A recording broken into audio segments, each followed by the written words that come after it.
Hi friends, welcome back to our channel Jashanu vlogs. అందరూ ఎలా ఉన్నారండి? బాగున్నారా? మేమైతే చాలా బాగున్నాం. మీరు కూడా బాగుండాలని మనస్ఫూర్తిగా కోరుకుంటున్నానండి. ఇవాల్టి వీడియో వచ్చేసి మ్యాంగో మిల్క్ షేక్ అండి.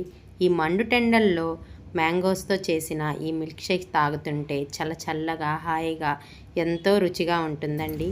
ఈ మ్యాంగో మిల్క్ షేక్ని చాలా తక్కువ ఇంగ్రీడియంట్స్తోనే మన ఇంట్లో ఉన్న వాటితోనే ఎలా ఈజీగా చేసుకోవచ్చో ఈ వీడియోలో అయితే చూపించబోతున్నాను.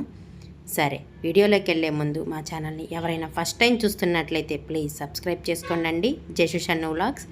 ఈ మ్యాంగో మిల్క్ షేక్ చేయడానికి ముందుగా ఒక పండిన మామిడి పండ్లను తీసుకొని ఇలా వీడియోలో చూపించే విధంగా చిన్న చిన్న పీసెస్గా కట్ చేసుకోవాలండి. చూడండి, తొక్కుని మాత్రం వేసుకోకూడదు. చిన్న చిన్న పీసెస్గా పీలాప్ చేసుకొని చిన్న చిన్న స్లైసెస్గా వేసుకోవాలండి. ఇలా కట్ చేసుకున్న పీసెస్ని ఒక మిక్సీ జార్లో వేసుకోవాలండి. చూడండి, ఈ విధంగా పీసెస్ కట్ చేయగానే మా పిల్లలు ఇద్దరు వచ్చేసి పీసెస్ తినేస్తున్నారు. మీ ఇంట్లో మీ పిల్లలు కూడా ఇలానే చేస్తారా? ఇలా అల్లరి ఎక్కువ చేస్తుంటారా? సరే అనేసి వాళ్ళకే వదిలేసామండి. ఆ మామిడి పండుని వాళ్ళే తినేశారు. నెక్స్ట్ ఇంకొక కాయని తీసుకొని సేమ్ అలానే ఈ విధంగా పీసెస్ అయితే కట్ చేసి తీసుకున్నామండి. వాటిని ఒక మిక్సీ జార్లో వేసుకోవాలి. చూడండి, ఈ పీసెస్ మొత్తం ఒక మిక్సీ జార్ తీసుకొని అందులో వేసుకోవాలండి. నెక్స్ట్ అందులో షుగర్ యాడ్ చేసుకోవాలండి.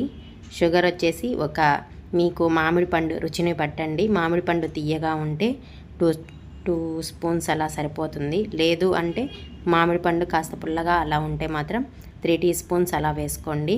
నెక్స్ట్ అందులో కాచి చల్లార్చిన పాలను మాత్రం వేసుకోండి. చాలా అంటే చాలా రుచిగా ఉండే మిల్క్ షేక్ని మీరు కూడా మీ ఇంట్లో ట్రై చేయండి.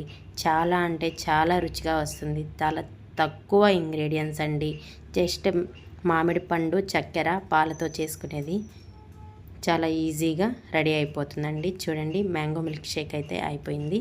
నెక్స్ట్ అందులో మనం ముందుగా కట్ చేసి పెట్టుకున్న మ్యాంగో పీసెస్ ఉన్నాయి కదండి, వాటిని వేసుకోవాలి.